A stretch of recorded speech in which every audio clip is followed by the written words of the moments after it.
प्यारे साथियों, मेरे चैनल बालाजी महाकाल में आपका स्वागत है। साथियों, अगर आप हमारे चैनल पर नए हैं तो कृपया सब्सक्राइब करें ताकि आने वाली वीडियो का अपडेट आपको सबसे पहले मिल सके।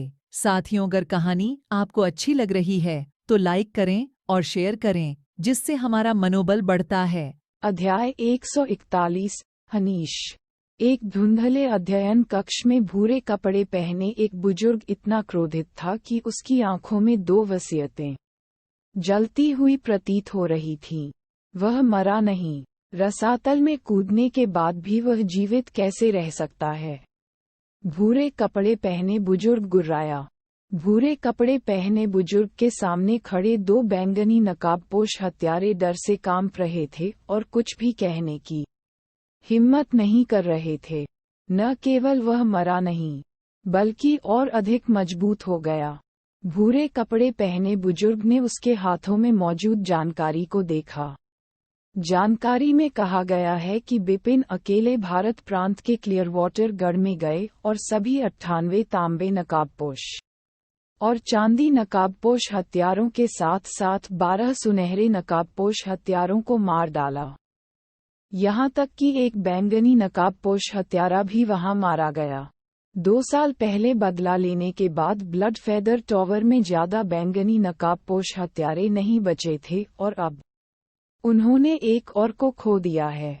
ये भी पढ़ा गया क्लियरवाटर स्ट्रॉन्गहोल्ड में 2 बैंगनी नकाबपोश हत्यारों ने बिपिन से लड़ने के लिए हाथ मिलाया, लेकिन कुछ ही सेकंड बाद एक को सीधे मार दिया गया और दूसरा डरकर हवा में भाग गया और अब लड़ने की हिम्मत नहीं कर रहा था। उन्होंने एक समय में 2 शत्रुओं से युद्ध किया और उनका पूरी तरह दमन कर दिया। उन्होंने इतनी तेज गति से बहुत तेजी से सुधार किया है। अगर हम उसे नहीं रोकेंगे तो ब्लड फेदर टावर उसके द्वारा नष्ट कर दिया जाएगा। देर सबेर उसे मरना ही होगा। कोई जोखिम न लें और उसे कोई मौका न दें। हमें उसे मारना होगा। भूरे कपड़े पहने बुजुर्ग ने गुर्राया। अचानक कमरे में हल्की सी आवाज सुनाई दी। आपने ऐसा कई बार कहा है न? दरवाजा चरमरा कर खुला। चांदी की पोशाक पहने एक युवक, जिसके लंबे बाल थे और उसका चेहरा खराब था, दरवाजे के सामने झुक गया। वह एक अजीब सी मुस्कान के साथ भूरे कपड़े पहने बुजुर्ग को घूर रहा था। अगर कोई और उसके अध्ययन कक्ष में इस तरह से घुसपैठ करता तो भूरे कपड़े पहने बुजुर्ग ने पहली बार उन्हें मार डाला होता, लेकिन राक्षसी युवा अलग थे। राक्षसी युवक ने न केवल उनके अध्ययन कक्ष में घुसपैठ की, बल्कि भूरे कपड़े पहने बुजुर्ग पर व्यंग्य भी किया। हालांकि बुजुर्ग बिल्कुल भी नाराज नहीं थे। तुम यहाँ क्यों आए? भूरे कपड़े पहने बुजुर्ग ने पूछा।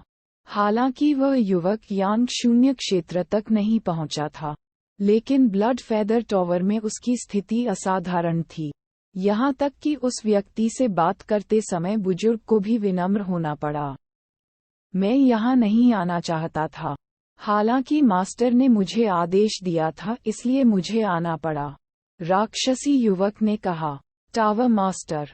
भूरे कपड़े पहने बुजुर्ग स्तब्ध रह गए।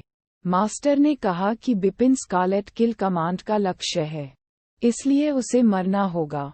हालांकि आप लगातार 2 बार असफल हुए हैं और ब्लड फेदर टॉवर ने इसकी बड़ी कीमत चुकाई है। तीसरी हत्या में कुछ भी अप्रत्याशित नहीं होने दिया गया है, इसलिए मैं यहाँ राक्षसी हूँ। युवा मुस्कुराए। भूरे कपड़े पहने बुजुर्ग का चेहरा उतर गया। वह जानता था कि टावर मास्टर उसकी क्षमता पर सवाल उठा रहा था, क्योंकि वह 2 बार लक्ष्य को मारने में विफल रहा था। भूरे कपड़े पहने बुजुर्ग ने पूछा, आप क्या करेंगे? ये तो आसान है, मैं उसे सरेआम मार डालूंगा। राक्षसी युवक मुस्कुराया और बोला। भूरे कपड़े पहने बुजुर्ग को क्या समझ नहीं आया। यह मत भूलो कि एक बड़ी घटना घटने वाली है। ड्रैगन पैलेस के एक शिष्य के रूप में बिपिन को निश्चित रूप से इसमें भाग लेना चाहिए। उस समय उसे मारना निस्संदेह तर्कसंगत होगा। ड्रैगन पैलेस कुछ नहीं कहेगा, चाहे वे उन्हें कितना भी क्रोधित करें। राक्षसी युवक ने कहा। हाँ, मैं इसके बारे में लगभग भूल ही गया हूँ कि भूरे कपड़े पहने बुजुर्ग ने भी मुस्कुराते हुए कहा। उसे राक्षसी युवाओं की ताकत पर पूरा भरोसा था। बिपिन ने एक साथ 2 बैंगनी नकाबपोश हत्यारों को हरा दिया।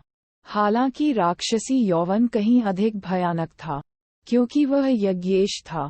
अर्थी ड्रैगन सूची में प्रथम स्थान पर रहते हुए उन्हें यांग शून्य क्षेत्र में सबसे मजबूत के रूप में पहचाना गया। 3 साल पहले उन्होंने शाही महल के बाहर बबन और बर्बर राजा चादुरियन के साथ जमकर लड़ाई की, जो सांसारिक ड्रैगन सूची में क्रमशः दूसरे और 5वें स्थान पर थे। उन्होंने एक ही समय में उन दोनों से मुकाबला किया और अंततः बराबरी पर समाप्त हुआ। हालांकि यज्ञेश 3 साल पहले ही गहन स्वर्णकोर क्षेत्र में था, अब वह असाधारण स्वर्णकोर क्षेत्र के शिखर पर पहुंच गया था। पूरे दिन और पूरी रात बारिश के बाद आखिरकार मौसम साफ हो गया। बिपिन एक ग्रिफिन पर हवा में उड़ते हुए ड्रैगन पैलेस की ओर बढ़ रहा था। जल्द ही उसकी दृष्टि में एक गंभीर और शानदार शहर दिखाई दिया। कहने की आवश्यकता नहीं कि ये देवभूति राजवंश का शाही महल था। शाही महल में बहुत भीड़ थी और व्यस्तता थी, इसलिए जब बिपिन शाही महल के ऊपर से उड़ रहा था तो किसी ने उस पर ध्यान नहीं दिया। आहा! बिपिन को अचानक शाही महल में भीड़ के बीच एक आकृति दिखाई दी। उन्होंने अपना लुक थोड़ा बदला और फिर ग्रिफिन को शाही महल में उतार दिया। योद्धाओं का एक झुंड शाही महल के केंद्र की एक चौड़ी सड़क पर इकट्ठा होकर उत्साहपूर्वक अपने सामने हो रहे भीषण युद्ध को देख रहा था। टकराना! एक गहरी और धीमी दुर्घटना की आवाज आई। अद्भुत शक्ति विस्फोट की लहर में एकत्रित हो गई और फैल गई, जिससे कई योद्धाओं की आंखें सिकुड़ गईं। जिसके बाद एक मजबूत आदमी हारकर वापस उड़ गया। हाहा सुमित, क्या आपकी पूरी ताकत इतनी कमजोर है कि आप क्लाउड ड्रीम जिंकगो के लिए मुझसे लड़ना चाहते हैं? आप जैसे कमजोर आदमी के साथ आप एक बैंगनी बालों वाले आदमी से मजाक कर रहे होंगे, जिसके दाहिने हाथ में कृपाण और बाएं हाथ में दूधिया जिंकगो है। खिलखिलाती हंसी पूरी सड़क पर गूंज उठी। जिस व्यक्ति को अभी अभी पीटा गया था वह सुमित ड्रैगन पैलेस का शिष्य था। इस समय उसका चेहरा लाल था और उसकी सांसें थम रही थीं। उसने बैंगनी बालों वाले आदमी को उदासीनता से देखा और एक लाल वस्त्र पहने लड़की उसके पास खड़ी थी। भाई, आप ठीक तो हो ना? लाल लिबास वाली लड़की चिंतित हो गई और उससे पूछा। मैं ठीक हूँ, सुमित ने अपना सिर हिलाया और कहा, लेकिन मैं क्लाउड ड्रीम जिंकगो वापस नहीं ले सकता। कोई बात नहीं, इसे भूल जाओ, लाल पोशाक वाली लड़की ने कहा। सुमित ने कड़वाहट से सिर हिलाया। वह इसे भूलने को तैयार नहीं था। कई योद्धा यहाँ एकत्र हुए और इसे दिलचस्पी से देखा और बिपिन भी बांस की टोपी पहने हुए दिखाई दिए। सुमित बिपिन को देखकर मुस्कुराया। फिर उसने बैंगनी बालों वाले आदमी की ओर देखा जो चिल्ला रहा था कि वह हनीश है। बिपिन ने भौहें ऊपर उठाईं। हनीश अर्थी ड्रैगन सूची में मंगेश से 21वें स्थान पर है, जिसके साथ उसने पहले लड़ाई की थी। इसमें कोई आश्चर्य नहीं कि उसने सुमित को इतनी आसानी से हरा दिया। अर्थी ड्रैगन सूची के विशेषज्ञ प्राइमेडियल गोल्ड कोर दायरे के शिखर पर थे, लेकिन उनकी ताकत अभी भी भिन्न थी। शीर्ष के जितना करीब, उसकी ताकत उतनी ही मजबूत। हनीश 21वें स्थान पर थे, लेकिन सुमित 94वें स्थान पर थे। ये स्पष्ट रूप से एक बड़ा अंतर था। हर कोई कहता है कि ड्रैगन पैलेस में बहुत सारी असाधारण प्रतिभाएं और स्वर्ग विरोधी प्रतिभा वाले शिष्य हैं, लेकिन ऐसा लगता है कि आप इससे ज्यादा कुछ नहीं हैं। हनीश ने सुमित को नजरअंदाज कर दिया और व्यंग्यपूर्वक कहा, क्या आप पूरे ड्रैगन पैलेस को भड़का रहे हैं? सुमित की आंखों के सामने अंधेरा छा गया था, तो हनीश ने इसकी परवाह नहीं की और बोलना जारी रखा। केवल बबन और चादुरियन को अर्थी ड्रैगन सूची में शीर्ष 10वें स्थान दिया गया है। पिछले शिष्यों की तुलना में आप बहुत कमजोर हैं। इस साल के आयोजन में ये बहुत अच्छा होगा अगर ड्रैगन पैलेस को 15 में से 2 मिले, लेकिन आप अर्थी ड्रैगन सूची में 94वें स्थान पर हैं। इसमें शामिल होने के लिए योग्य नहीं थे। क्या मैं सही कह रहा हूँ कि आप पर गर्व है? आप सिर्फ एक मजाक हैं। हनीश ने व्यंग्य किया। सुमित से बात करने को तैयार न होते हुए वह जाने के लिए मुड़ा। हालांकि जब वह मुड़ा तो बिपिन भीड़ से बाहर निकला और उसकी ओर चला गया। अध्याय 142। मेरा नाम बिपिन है। हनीश कुछ ही कदम आगे बढ़ा था कि अचानक एक आकृति उसके सामने आ गई। बिपिन ने धीमी आवाज में कहा, आप अर्थी ड्रैगन लिस्ट के 21वें योद्धा हनीश हैं। हनीश ने अपने सामने बिपिन पर एक नज़र डाली। मैं लंबे समय से अर्थी ड्रैगन सूची में शामिल होना चाहता था, लेकिन दुर्भाग्य से मैं सूची के किसी भी विशेषज्ञ से नहीं मिला।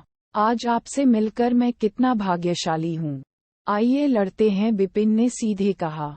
ये शब्द सुनकर आसपास के असंख्य योद्धाओं में हाहाकार मच गया। वह एक चुनौती के लिए आ रहे हैं, एक और जो मौत से नहीं डरता। अर्थी ड्रैगन सूची में बहुत सारे विशेषज्ञ हैं। 94वें स्थान पर रहने वाले सुमित भी यहाँ हैं। फिर भी उन्होंने सुमित के बजाय 22वें स्थान पर हनीश को चुनौती देने का विकल्प चुना। वह या तो एक वास्तविक विशेषज्ञ हैं या पूरी तरह से बेवकूफ हैं। आसपास के कई योद्धा बातें करने लगे। इतने सारे लोगों के सामने बिपिन द्वारा चुनौती मिलने के बाद हनीश थोड़ा उदास लग रहा था। तुम कहाँ से हो बेवकूफ? क्या तुम्हें कुछ नहीं पता? मेरे रास्ते से हट जाओ। हनीश के हाथ में सियान कृपाण तुरंत भारी ताकत से बिपिन की ओर झपटा।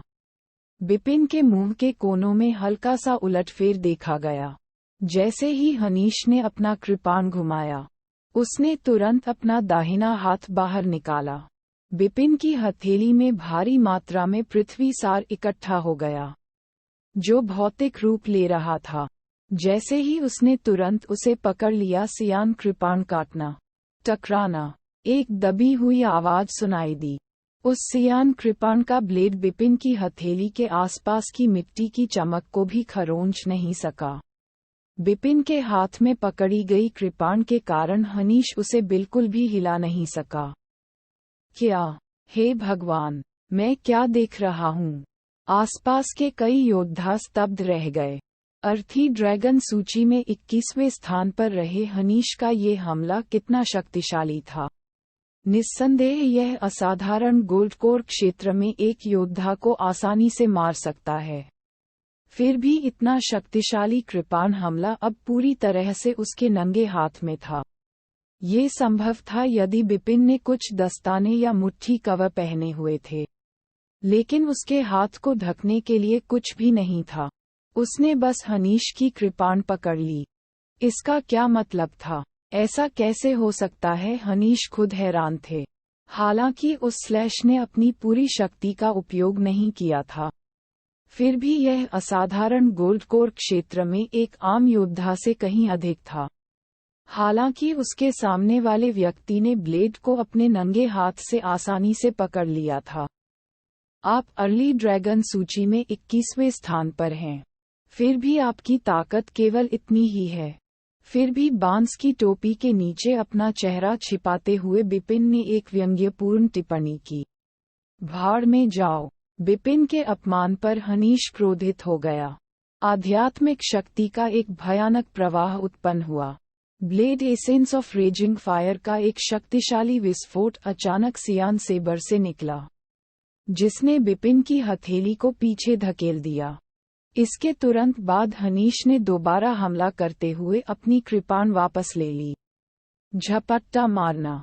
ब्लेड का फ्लैश तेज और विस्फोटक था, जिसमें भयानक रोष था, जिससे क्षेत्र के कई योद्धा तुरंत डर से पीले हो गए। हनीश ने इस स्लैश में अपनी पूरी ताकत लगा दी थी, लेकिन नतीजा ये हुआ, टकराना। एक हथेली कृपाण के सामने दूसरी बार प्रकट हुई और उसे एक बार फिर पकड़ लिया। ब्लेड एसेंस तुरंत टूट गया और सियान कृपाण फिर से बिपिन के हाथ में फंस गया। असंभव। हनीश सचमुच आतंक और क्रोध से भर गया था। पहला स्लैश बेतरतीब ढंग से चलाया गया था, इसलिए इसका कोई मतलब नहीं था। हालांकि बिपिन इसे अपने नंगे हाथ से पकड़ सकता था, लेकिन इस बार उसने अपनी पूरी ताकत लगा दी थी, फिर भी नतीजा वही निकला। उसने उसे नंगे हाथ ही पकड़ लिया। लगातार 2 बार अपने नंगे हाथ से कृपाण को रोका। ये कैसी ताकत है? वह नहीं जानता था कि स्वॉर्ड टूम में 2 वर्षों में बिपिन ने अपनी तलवार के सार की समझ में बहुत सुधार किया था, विशेष रूप से पृथ्वी के तलवार सार को। हालांकि उग्र पवन तलवार सार के साथ जोड़ा नहीं गया था, ये 4 तलवार सार के बीच सबसे शक्तिशाली बन गया था जिसे उसने समझा था। बिपिन को यहाँ तक कि विश्वास था कि केवल पृथ्वी के तलवार सार के साथ वह आसानी से 11वीं पास कर सकता था। ड्रैगन गेट का फर्श, अर्थ एसेंस की इतनी गहरी समझ, जो बचाव में अच्छी थी, उसकी हथेली में गहराई से जमा हो गई थी। इसमें कोई आश्चर्य की बात नहीं है कि हनीश का हमला इसे तोड़ नहीं सका। हे, अर्थी ड्रैगन सूची का 21वां योद्धा ऐसा ही था। बिपिन थोड़ा मुस्कुराए, फिर अपनी हथेली को थोड़ा हिलाया। पृथ्वी सार की एक विशाल धारा फूट पड़ी और एक भयानक शक्ति बाहर निकल गई। उसी समय हनीश का सियान कृपाण बिपिन के हाथ में पूरी तरह से मुड़ गया और फिर एक बाहर मोड़ बन गया। लापरवाही से उस सियान कृपाण को एक तरफ फेंकते हुए, जिसे वह स्क्रैप मेटल में बदल चुका था। बिपिन मुस्कुराया और फिर हनीश की छाती पर मुक्का मारा। काश, जब हनीश टूटी हुई डोर वाली पतंग की तरह बेरहमी से पीछे की ओर उड़ गया तो उसके मुंह से खून की धारा बह निकली और उसकी जबरदस्त लैंडिंग के साथ ही जमीन फट गई। पूरी सड़क पर सन्नाटा छा गया। इस दृश्य को देखने वाला हर कोई सदमे में था। बिपिन धीरे धीरे हनीश की ओर बढ़े और धीमी आवाज में कहा, हनीश, इतनी ताकत के साथ क्या तुम अर्थी ड्रैगन लिस्ट में 21वें स्थान पर आने के योग्य हो? ये कितना हास्यास्पद है कि तुम मंगेश से बहुत कमजोर हो। बिपिन ने जो कहा वह सच था, क्योंकि उन्होंने मंगेश के खिलाफ लड़ाई लड़ी थी। वास्तविक ताकत के मामले में मंगेश निश्चित रूप से हनीश की तुलना में बहुत मजबूत थे, लेकिन क्योंकि बिपिन ने लो प्रोफाइल रखा था और शायद ही कभी दूसरों के खिलाफ लड़ाई लड़ी थी, इसलिए उनकी रैंक लंबे समय तक 22वीं रही। तुम कौन हो? हनीश ने बिपिन को घूर कर देखा। आपने मंगेश का उल्लेख किया, वह एक कम महत्वपूर्ण व्यक्ति है जो शायद ही कभी दूसरों के साथ लड़ता है। उसकी सबसे हालिया लड़ाई 2 साल पहले हुई थी और इसने एक बड़ा हंगामा खड़ा कर दिया था। उसने तलवारबाज के खिलाफ लड़ाई लड़ी थी जो मर गया था।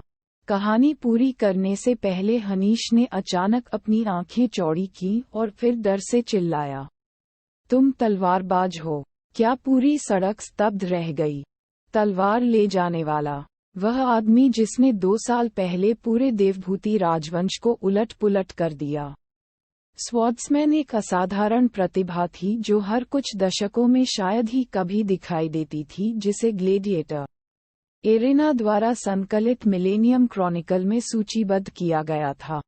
स्वॉर्ड्समैन नाम से हर कोई परिचित था, लेकिन अब हनीश ने कहा कि सबके सामने बांस की टोपी पहने ये रहस्यमयी शख्स वही तलवारबाज था। तलवारबाज सुमित ने बिपिन की ओर देखते हुए अचानक अपना सिर उठाया। सड़क पर हर कोई बिपिन की ओर देख रहा था। बांस की टोपी के नीचे अपना चेहरा छुपाने वाले बिपिन ने इस समय अपने मुंह के कोनों को थोड़ा मोड़ लिया और फिर सीधे बांस की टोपी को फेंक दिया। जैसे ही उसने अपना सिर उठाया, एक ठंडा लेकिन सुंदर चेहरा दिखाई दिया। इस बीच थोड़ी अकड़ के साथ उनकी आवाज पूरी सड़क पर गूंजती सुनाई दी, मैं तलवारबाज नहीं हूँ, मेरा नाम बिपिन है। हाथ में तलवार होने पर मेरा कोई मुकाबला नहीं कर सकता, उसे याद रखो। अध्याय 143 वापसी। बिपिन, उसने कहा कि उसका नाम बिपिन है। मैंने वह नाम पहले नहीं सुना है। हाथ में तलवार होने पर उसका कोई मुकाबला नहीं कर सकता, इतना अहंकारी।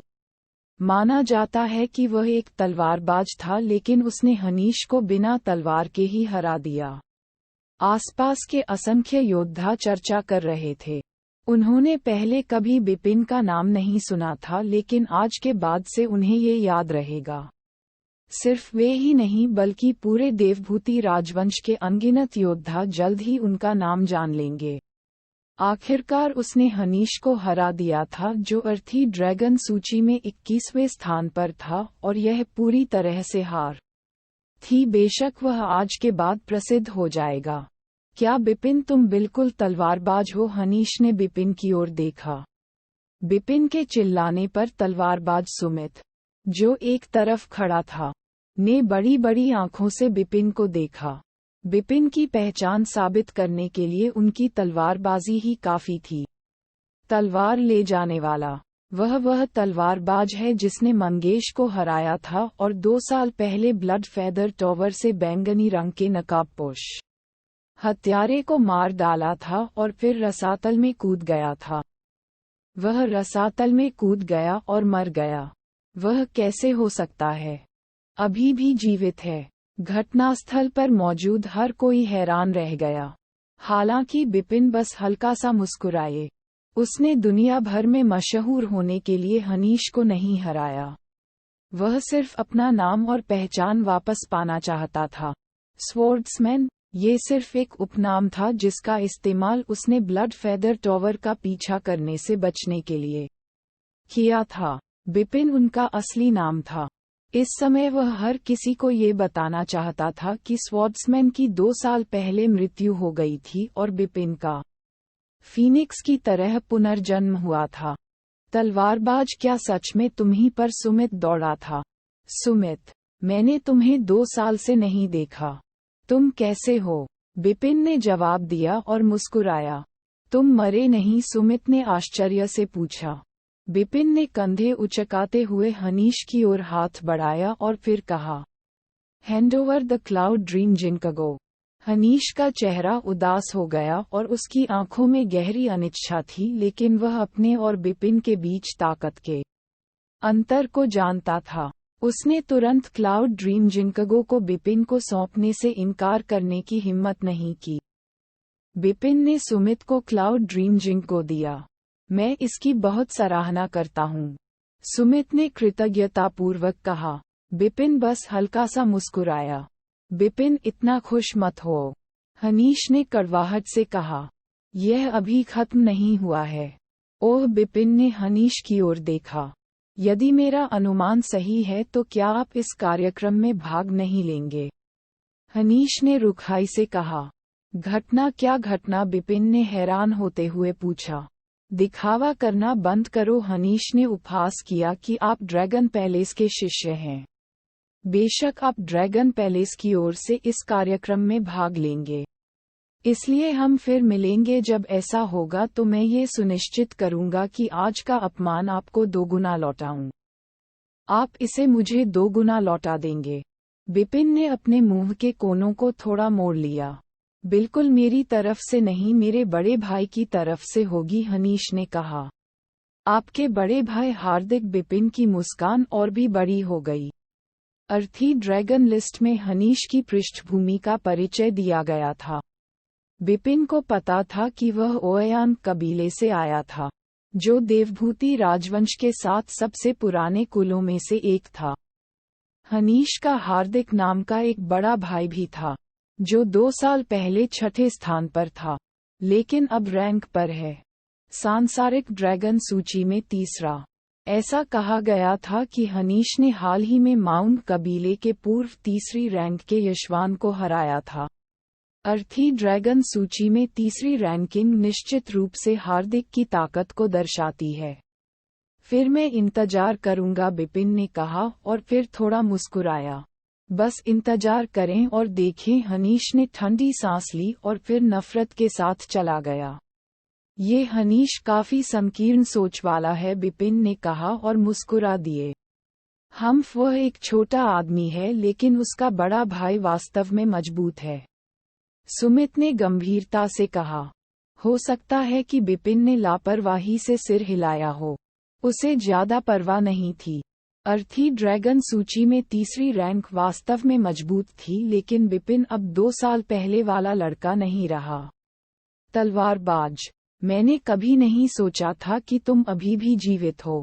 हाँ, ये पूरे ड्रैगन पैलेस के लिए एक प्रमुख घटना है। चलो ड्रैगन पैलेस चलते हैं।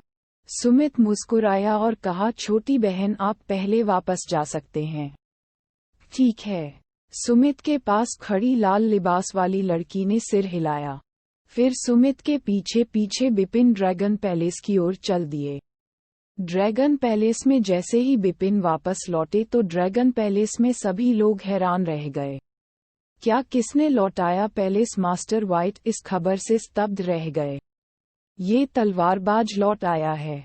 खबर देने वाले बैंगनी वस्त्रधारी नौकर ने उत्तर दिया। तलवारबाज पैलेस मास्टर व्हाइट के चेहरे पर भाव जटिल हो गए। बिपिन वह प्रतिभा थी जिसके बारे में वह सबसे ज्यादा सोचती थी। 2 साल पहले जब ये कहा गया था कि बिपिन को खाई में कूदने के लिए मजबूर किया गया था तो वह सबसे ज्यादा दुखी थी, लेकिन अब बिपिन वापस आ गए हैं। जाओ, उसे जल्दी से यहाँ ले आओ। अरे नहीं, मैं खुद उसे लेने जाऊंगा। हा, हमारे ड्रैगन पैलेस की असाधारण प्रतिभा वापस आ गई है। ड्रैगन पैलेस के अंदर ड्रैगन पैलेस के शिष्यों से घिरे बिपिन और सुमित धीरे धीरे साथ साथ आगे बढ़े। जब इन शिष्यों ने बिपिन को देखा तो उनके चेहरे के भाव बहुत अजीब हो गए। ये वास्तव में तलवारबाज है। यह वही है। वह मरा नहीं, वह रसातल में कूद गया न। वह अब भी जीवित कैसे रह सकता है? इन सभी शिष्यों को यह अकल्पनीय लगा। आखिरकार कई योद्धाओं ने बिपिन को रसातल में कूदते देखा था। यह एक सच्चाई थी। रसातल में कूदने का मतलब निश्चित रूप से मृत्यु था। यहाँ तक कि ग्लैडिएटर द्वारा संकलित मिलेनियम क्रॉनिकल में भी कहा गया कि एक असाधारण प्रतिभा का निधन हो गया। अफसोस कितना दुखद है। लेकिन अभी बिपिन की मौत नहीं हुई थी और वो जिंदा ही सबके सामने आ गए थे। तीसरा भाई। सामने विस्मय और उल्लास की एक चीख अचानक सुनाई दी। बिपिन ने अपना सिर उठाया और देखा। उसने तुरंत देखा कि वरियाम जेवियर और रोशनी के साथ उसकी ओर दौड़ रहा है। हा, बड़े भाई वारियम। बिपिन हंसते हुए उनकी ओर बढ़े। तीसरा भाई, मैंने तुम्हें बहुत याद किया। वरियाम ने सीधे बिपिन को जोर से गले लगा लिया। दूसरा भाई, हमें एक दूसरे को देखे हुए काफी समय हो गया है। बिपिन ने जेवियर की ओर अपनी मुट्ठी बढ़ाते हुए देखा। पुनः स्वागत है। जेवियर के ठंडे चेहरे पर एक मुस्कान दिखाई दी जब वह बिपिन के साथ मुठ मारने के लिए आगे बढ़ा। हा, चौथी बहन। बिपिन फिर शर्मीली रोशनी की ओर मुड़ी और सीधे उसे गले लगा लिया। रोशनी ने विरोध नहीं किया, लेकिन उसका चेहरा लाल हो गया। 2 साल बाद आखिरकार वे चारों फिर मिले। तलवारबाज की एक स्पष्ट और ठंडी आवाज सुनाई दी, जिसके बाद पैलेस मास्टर व्हाइट उसकी ओर बढ़े और उसके पीछे टेम्पल मास्टर्स की भीड़ थी। ये वास्तव में तलवारबाज है। छोटे लड़के, तुम इतने भाग्यशाली कैसे हो? हम सभी ने सोचा कि वह मर गया है, इसलिए हमने ब्लड फेदर टॉवर से बदला लिया। किसी को भी उम्मीद नहीं थी कि लड़का अभी भी जीवित है। बिपिन को देखकर मंदिर के स्वामी सहजता से मुस्कुराते हुए बात करने लगे। तलवारबाज, मेरे पीछे आओ। पैलेस मास्टर व्हाइट ने सीधे बात की। बिपिन ने अपनी भौहें उठाईं और वारियम और अन्य 2 पर एक नजर डाली। मैं पहले पैलेस मास्टर व्हाइट के साथ जाऊंगा, फिर बाद में आपसे मिलूंगा। ठीक है, मैं तुम्हारे लिए कुछ अच्छी वाइन बनाऊंगा। आइए हम 4 भाई बहन खूब मन लगाकर पिएं और अच्छा समय बिताएं। बाद में वरियाम ने कहा और फिर हंस पड़े। बिपिन ने हाँ में सिर हिलाया और फिर पैलेस मास्टर व्हाइट के पीछे पीछे चला गया। अध्याय 144। नैनीताल महाद्वीप। महल के भीतर टेम्पल मास्टर तो चले गए, लेकिन palace master black and white Bipin के सामने बैठे थे। लड़का, क्या हुआ? तुम रसातल से कैसे बचे? पैलेस मास्टर व्हाइट ने पूछा। इसमें कोई आश्चर्य नहीं था कि वह इतनी उत्सुक क्यों थी। रसातल अभी भी एक रहस्य था, कोई नहीं जानता था कि वहाँ क्या था। हालांकि जो कोई भी रसातल में गिरेगा, यहाँ तक कि यांग शून्य क्षेत्र के विशेषज्ञ भी मर जाएंगे। हालांकि बिपिन रसातल से जीवित लौट आए। बिपिन ने कहा, मुझे नहीं पता कि रसातल में कूदने के बाद मैं कब बेहोश हो गया। जब मैं उठा तो मैंने खुद को तलवार के मकबरे के अंदर पाया। एक sword tomb palace masters black and white ने एक दूसरे को देखा। तलवार का मकबरा तलवार के निशानों से भरा हुआ था। बिपिन ने उन्हें तलवार के मकबरे में जो कुछ भी हुआ उसके बारे में ज्यादातर बताया, लेकिन पूर्वजों की भूमि में पूर्ण सुंदरता और मजबूत आदमी को छोड़ दिया। उसने उन्हें बताया कि वह गलती से तलवार मकबरे में प्रवेश कर गया था। बिपिन की बात सुनकर दोनों पैलेस मास्टर आश्चर्यचकित रह गए। आपने उस तलवार मकबरे में पूरे 2 साल बिताए। तलवार मकबरे के अलावा क्या आपने कहीं और नहीं देखा? पैलेस मास्टर व्हाइट पूछने में मदद नहीं कर सके। नहीं, मुझे चारों ओर खतरा महसूस हो रहा था, इसलिए मैंने खोजबीन करने की हिम्मत नहीं की। किसी तरह मैं अंतरिक्ष दरार में प्रवेश करके निकलने में सक्षम हुआ। फिर मैं अंधेरे जंगल में दिखाई दिया। बिपिन ने कहा, अंतरिक्ष दरार वर्महॉल। 2 पैलेस मास्टर्स ने चौड़ी आंखों से उसे देखा। वर्महॉल एक पौराणिक कौशल था। निसंदेह यह एक प्राकृतिक वर्महॉल भी हो सकता है। ऐसा लगता है कि रसातल में कोई बड़ा रहस्य छिपा है। पैलेस मास्टर व्हाइट ने प्रशंसा में आह भरते हुए कहा, यांग शून्य क्षेत्र के कई विशेषज्ञ अन्वेषण के लिए गए लेकिन कभी वापस नहीं लौटे। फिर भी किसी तरह ये छोटा लड़का बच गया, वह काफी भाग्यशाली है। पैलेस मास्टर ब्लैक भी मुस्कुराए। बिपिन ने जो कहा उस पर उन्हें बहुत संदेह नहीं था। रसातल एक खतरनाक जगह थी। बिपिन के लिए अपनी वर्तमान ताकत को देखते हुए कुछ भी पता न लगाना सामान्य बात थी। वैसे भी जीवित लौट पाना पहले से ही बहुत भाग्यशाली है और आप बहुत अच्छे समय पर लौटे हैं, पैलेस मास्टर व्हाइट ने कहा और हंसे। एक बड़ी घटना शुरू होने वाली है। मैं फिलहाल इससे परेशान था। अब जब आप वापस आ गए हैं तो समस्या हल हो गई है। एक बड़ी घटना? बिपिन ने पूछी। इससे पहले शाही महल में ओयांग हाओयू ने भी इसका जिक्र किया था, लेकिन उन्हें इस बात का अंदाजा नहीं था कि यह बड़ी घटना क्या थी। पैलेस मास्टर व्हाइट ने बिना किसी हिचकिचाहट के बिपिन से पूछा कि यह प्रमुख घटना क्या है। क्या आपने सबसे पूर्वी हंट पैलेस मास्टर व्हाइट बीम्ड के बारे में सुना है? सबसे पूर्वी शिकार? बिपिन ने तुरंत अपना सिर हिलाया। उसने इसके बारे में कभी कुछ नहीं सुना था। खैर, यह एक लंबी कहानी है, इसलिए मैं इसे समझाऊंगा। पैलेस मास्टर व्हाइट मुस्कुराए और धीरे से सुनाए। बिपिन देवभूति राजवंश के विशाल महल स्वामी व्हाइट से पूछे गए। बहुत विशाल? बिपिन ने तुरंत सिर हिलाया। उनकी दृष्टि में देवभूति राजवंश अविश्वसनीय रूप से विशाल था। आप सही कह रहे हैं कि देवभूति राजवंश बहुत विशाल था। पैलेस मास्टर व्हाइट ने भी सिर हिलाया और जारी रखा। इसमें कुल 16 प्रांत हैं। इन 16 प्रांतों में कई काउंटी हैं, इसलिए इसे बहुत विशाल कहा जा सकता है। हालांकि हम जिस भूमि पर हैं वह कितनी बड़ी है? भूमि? बिपिन एक पल के लिए स्तब्ध रह गए और फिर अपना सिर हिला दिया।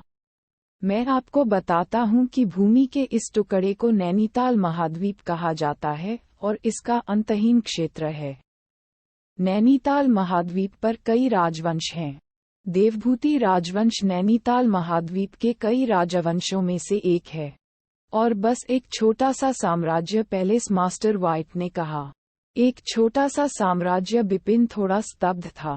संपूर्ण नैनीताल महाद्वीप पर राजवंशों को उनकी क्षेत्रीय शक्तियों के अनुसार 3 स्तरों में विभाजित किया गया है। छोटे साम्राज्य, मध्यम आकार के साम्राज्य और बड़े साम्राज्य, पैलेस मास्टर व्हाइट ने समझाया। विभिन्न स्तर के राजवंशों की समग्र शक्तियां अलग अलग होंगी। हमारा देवभूति राजवंश एक छोटा सा साम्राज्य है। वह क्षेत्र जहां देवभूति राजवंश स्थित है अधिक दूर नहीं है। वह नैनीताल महाद्वीप के उत्तर पश्चिमी कोने में है। हमारे चारों ओर कुल 11 राजवंश हैं। इन 11 राजवंशों में से 2 बड़े साम्राज्य हैं, 6 मध्यम आकार के साम्राज्य और 3 अन्य छोटे साम्राज्य हैं। ईस्टर्नमोस्ट हंट हर 20 साल में आयोजित किया जाता है। पूर्वी शिकार की शुरुआत में देवभूति राजवंश सहित उत्तर पश्चिम के 12 राजवंश भाग लेने के लिए विशेषज्ञों को भेजेंगे। नियमों में कहा गया है कि वे विशेषज्ञ केवल गोल्ड कोर क्षेत्र के योद्धा हो सकते हैं। यांग शून्य क्षेत्र के योद्धा इसमें शामिल नहीं हो सकते हैं। प्रत्येक पूर्वी शिकार आमतौर पर कुछ पुराने संप्रदायों को आकर्षित करेगा। पुराने पंथी बिपिन ने भौहें चढ़ाते हुए पूछा। नैनीताल महाद्वीप में बड़ी संख्या में राजवंश हैं। इस महाद्वीप के वास्तविक अधिपति और शासक उन पुराने संप्रदायों से हैं। राजवंश केवल इन संप्रदायों के जागीरदार हैं। पैलेस मास्टर व्हाइट मुस्कुराए और जारी रखा। कुछ पुराने संप्रदाय ईस्टर्न हंट में भाग लेंगे और वे शिकार में भाग लेने वालों में से कुछ सर्वश्रेष्ठ का चयन भी करेंगे। वे सामान्य शिष्यों के बजाय मुख्य शिष्य बन जाएंगे। मुख्य शिष्य बनना एक बड़ी सफलता मानी जाती है, यहाँ तक कि उनका वंश भी चापलूसी करेगा। उन्हें ये सुनकर बिपिन एकदम सन्न रह गए। उन पुराने संप्रदायों के मूल शिष्यों की ऐसी स्थिति है कि एक राजवंश को भी उन पर प्रसन्न होना पड़ता है। लड़के, तुम्हें कुछ समझने की जरूरत है, पैलेस मास्टर व्हाइट ने गंभीरता से कहा। इसमें कोई संदेह नहीं है कि ड्रैगन पैलेस देवभूति राजवंश में खेती करने वालों के लिए पवित्र भूमि है, लेकिन ये केवल देवभूति राजवंश में ही सच है। देवभूति राजवंश के बाहर और पूरे नैनीताल महाद्वीप में ड्रैगन पैलेस कुछ नहीं है, और वे पुराने संप्रदाय नहीं हैं। बिपिन को आश्चर्य हुआ, लेकिन बात समझ में आ रही थी। हालांकि ड्रैगन पैलेस में खेती के संसाधन बहुत समृद्ध थे। जैसे जैसे उनकी ताकत बढ़ती गई, बिपिन को धीरे धीरे एहसास हुआ कि ड्रैगन पैलेस के संसाधनों का उनके लिए बहुत कम उपयोग था। हालांकि पूरे नैनीताल महाद्वीप पर शासन करने वाले पुराने संप्रदायों के पास और अधिक अद्भुत संसाधन होंगे, तो आप कल्पना कर सकते हैं कि पुराने संप्रदायों में प्रवेश करना और एक प्रमुख शिष्य बनना कितना भाग्यशाली है। स्वाभाविक रूप से ऐसे अनगिनत लोग हैं जो इन पुराने संप्रदायों में प्रवेश करने के लिए उत्सुक हैं। उत्तर पश्चिम में 12 राजवंशों के लिए उनमें प्रवेश करने का एकमात्र मौका सबसे पूर्वी हंट है। अध्याय 145 चयन युद्ध। सबसे पूर्वी शिकार में भाग लेना पुराने संप्रदायों में शामिल होने का एकमात्र तरीका है। ये सबसे पूर्वी शिकार भी कब शुरू होता है? बिपिन ने पूछा। हाँ, ईस्टर्नमोस्ट हंटिंग जो हर 10 साल में आयोजित की जाती है, 3 महीने में शुरू होगी। लेकिन देवभूति राजवंश जैसे छोटे साम्राज्यों के लिए केवल 15 गोल्ड कोर क्षेत्र विशेषज्ञ ही भाग ले सकते हैं, पैलेस मास्टर व्हाइट ने कहा। केवल 15? बिपिन ने भौहें सिकोड़ी। एक राजवंश, चाहे वह छोटा ही क्यों न हो, अनगिनत प्रतिभाओं से युक्त होता था। देवभूति राजवंश में सांसारिक ड्रैगन सूची में 100 विशेषज्ञ हैं। वे सभी प्रतिभाशाली हैं। यदि गोल्ड कोर क्षेत्र के छिपे हुए विशेषज्ञों को शामिल किया जाए तो ये संख्या और भी बड़ी होगी।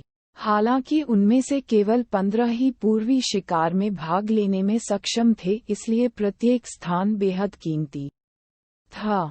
चूंकि ईस्टर्न हंट से पहले बहुत कम स्थान हैं, इसलिए हमारा देवभूति राजवंश इसमें भाग लेने के लिए 15 सबसे मजबूत विशेषज्ञों का चयन करेगा और इस चयन को कोटा लड़ाई कहा जाता है, पैलेस मास्टर ब्लैक ने कहा। हालांकि ये देवभूति राजवंश के अंदर सिर्फ एक चयन लड़ाई है, फिर भी यह बहुत क्रूर होगी, क्योंकि देवभूति राजवंश में कृषकों के लिए पवित्र स्थान के रूप में हम इस कोटा लड़ाई में भाग लेने के लिए 10 लोगों को चुन सकते हैं, लेकिन अंत में उनमें से कितने स्थान प्राप्त कर सकते हैं, अज्ञात। बिपिन ने चुपके से सिर हिलाया। केवल 15 स्थान। भले ही यह ड्रैगन पैलेस में था, जो असाधारण प्रतिभाओं से भरपूर होने के लिए जाना जाता था, उपलब्ध स्थानों की संख्या भी सीमित थी। ड्रैगन पैलेस के शिष्यों में बबन और चादुर्यन अर्थी ड्रैगन सूची में दूसरे और छठे स्थान पर हैं। दोनों के पास एक अच्छा मौका है, हालांकि वे केवल 2 स्थान ही ले सकते हैं। पिछली चयन लड़ाई में ड्रैगन पैलेस ने 15 स्थानों में से कम 4 या 5 स्थान प्राप्त किए थे। लेकिन इस बार पहले की तुलना में ड्रैगन पैलेस के शिष्य कुल मिलाकर कमजोर हैं, इसलिए हमारी उम्मीदें कम हैं, लेकिन हम कम से कम 3 स्थान प्राप्त करना चाहते हैं। पैलेस मास्टर व्हाइट ने गंभीरता से कहा। बबन और चादुर्यन के अलावा हमें स्थान सुरक्षित करने के लिए एक और व्यक्ति की आवश्यकता है। आप चाहते हैं कि मैं चयन की लड़ाई में भाग लूं और ड्रैगन पैलेस के लिए स्थान पाऊं? बिपिन ने पैलेस मास्टर ब्लैक और पैलेस मास्टर व्हाइट दोनों को प्रश्नवाचक दृष्टि से देखा। हाँ, पैलेस मास्टर व्हाइट ने सिर हिलाया।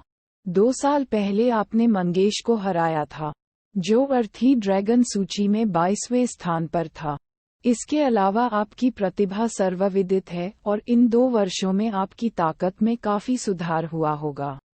ये बहुत संभावना है कि आप एक स्थान प्राप्त कर सकते हैं। लेकिन ये सिर्फ ड्रैगन पैलेस के लिए नहीं है, आप अपने लिए भी चयन की लड़ाई में भाग ले रहे हैं। मैं आपकी असली पहचान जानता हूं। बिपिन ब्लड फेदर टॉवर से स्कारलेट किल कमांड का लक्ष्य है, जिसका अर्थ है कि वे आपको हर कीमत पर मार देंगे। इसलिए 2 साल पहले ड्रैगन पैलेस से बदला लेने के बावजूद ब्लड फेदर टॉवर अभी भी आपको मारने के लिए दृढ़ था। आपके और ब्लड फेदर टॉवर के बीच कोई बफर नहीं है। ये तब तक नहीं रुकेगा जब तक कि आप में से एक की मृत्यु नहीं हो जाती। सच कहें तो ब्लड फेदर टॉवर से मुकाबला करने के लिए आपकी वर्तमान ताकत अभी भी बहुत कमजोर है। मैं समझ गया कि बिपिन ने सिर हिलाया। तो अब आपको जिस चीज की सबसे ज्यादा जरूरत है, वह है समय, पैलेस मास्टर व्हाइट ने कहा और मुस्कुराए। आप प्रतिभाशाली हैं, इसलिए यदि आपको आगे बढ़ने के लिए पर्याप्त समय दिया जाए, तो इस बात की बहुत अधिक संभावना है कि आप भविष्य में ब्लड फेदर टॉवर को नष्ट कर देंगे। लेकिन ब्लड फेदर टॉवर आपको समय नहीं देगा। वे आपकी हत्या करने का हर मौका लेंगे। हालांकि मैं आपको आश्रय दूंगा जब तक कि आप ड्रैगन पैलेस में छिपे नहीं होंगे। वास्तव में आपकी सुरक्षा सुनिश्चित करना मुश्किल होगा। यदि आप पूर्वी क्षेत्र में खड़े हो सकते हैं और उन पुराने संप्रदायों का ध्यान आकर्षित कर सकते हैं। एक बार जब आप उन पुराने संप्रदायों के मुख्य शिष्य बन जाते हैं, तो वे आपको छूने की हिम्मत नहीं करेंगे। पैलेस मास्टर ब्लैक ने भी सिर हिलाया और कहा कि पुराने संप्रदाय शक्तिशाली हैं और ब्लड फेदर टॉवर को आसानी से नष्ट करने में सक्षम हैं। इसलिए यदि आप पुराने संप्रदाय के प्रमुख शिष्य बन जाते हैं, तो ब्लड फेदर टॉवर आपको कम से कम सतह पर मारने की हिम्मत नहीं करेगा, और आप अपनी ताकत को बेहतर बनाने के लिए पुराने संप्रदाय से आश्रय का लाभ उठा सकते हैं। अंत में जब आपकी ताकत एक निश्चित स्तर तक बढ़ जाती है, तो आप ब्लड फेदर टॉवर के खिलाफ वापस लड़ सकते हैं। मैंने देखा। बिपिन हंसा। वह दोनों पैलेस मास्टर्स से भी सहमत थे। वास्तव में यदि उसे एक स्थान मिल जाता और वह पूर्वी हंट में भाग ले लेता, तो एक पुराने संप्रदाय में शामिल हो जाता।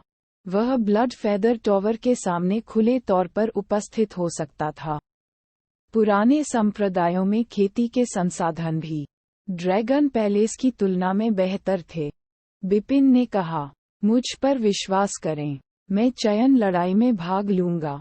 हालांकि मुझे पूरा यकीन नहीं है कि मुझे कोई स्थान मिल सकता है, लेकिन मैं अपना सर्वश्रेष्ठ प्रदर्शन करूंगा। हाँ, मुझे पता था कि आप सहमत होंगे, केवल एक मूर्ख सहमत नहीं होगा, पैलेस मास्टर व्हाइट ने कहा और हंसे। ठीक है, यहाँ एक उपहार है। पैलेस मास्टर व्हाइट ने अपना हाथ घुमाया और बिपिन को एक मोटी किताब दी। बिपिन ने इस किताब को अजीब नजरों से देखा। इसे खोलने के बाद उनकी नज़र तुरंत बदल गई। फॉर्मूलस स्वॉर्ड आर्ट आखिरी 3 चालों में बदल गया। हाँ, यह निराकार तलवार की अंतिम 3 चालें हैं। आर्ट पैलेस मास्टर व्हाइट हंसे और कहा, वास्तव में 2 साल पहले जब आपने ड्रैगन गेट के 11वें स्तर को पार किया था तो हम और उन टेम्पल मास्टर्स दोनों ने चर्चा की और इसे आपको देने पर सहमति व्यक्त की, लेकिन हम असफल रहे। जो कुछ हुआ उसके कारण ऐसा करना, अब जब आप वापस आ गए हैं तो यह आपका है। लेकिन निराकार तलवार कला की अंतिम 3 चालें गुप्त मंडप में उपलब्ध नहीं हैं। बिपिन को लगा कि यह अजीब है। हाहा, तुम सचमुच मूर्ख हो। क्या तुम्हें लगता है कि गुप्त मंडप साधारण है? पैलेस मास्टर व्हाइट ने कहा और मुस्कुरा दिए। बिपिन असमंजस में था। ड्रैगन पैलेस में वास्तव में 2 गुप्त मंडप हैं, एक बड़ा और एक छोटा। आप अक्सर बड़े मंडप में जाते हैं, हालांकि वहां कई खजाने हैं। ये केवल गोल्ड कोर क्षेत्र और आध्यात्मिक समुद्री क्षेत्र के योद्धाओं के लिए उपयुक्त है। हालांकि छोटा मंडप ही है ड्रैगन पैलेस के पैलेस मास्टर्स और टेम्पल मास्टर्स के लिए उपलब्ध है। हालांकि कुछ खजाने हैं, लेकिन वे अधिक कीमती हैं। निराकार तलवार कला की अंतिम 3 चालों की तरह जो बड़े गुप्त मंडप में नहीं थी, केवल छोटे गुप्त मंडप में थी। तो क्या आप आश्चर्यचकित हैं? पैलेस मास्टर व्हाइट ने मुस्कुराते हुए पूछा। हाँ, बिपिन हंसे। निराकार तलवार कला को देवभूति राजवंश में शीर्ष तलवार कौशल के रूप में जाना जाता था। यह अविश्वसनीय रूप से शक्तिशाली थी। पूर्वजों की भूमि में अनुभव के बाद बिपिन की दृष्टि का क्षेत्र बढ़ गया था। यह उल्लेख करने की आवश्यकता नहीं है कि उनके पास निस्वार्थ तलवार तकनीक भी थी जो निराकार तलवार कला से बेहतर थी। हालांकि बिपिन अभी भी निराकार तलवार कला की अंतिम 3 चालों का अध्ययन करने के लिए उत्सुक थे। सब्सक्राइब कर लीजिए, छोटे थोड़ी ना हो जाएंगे।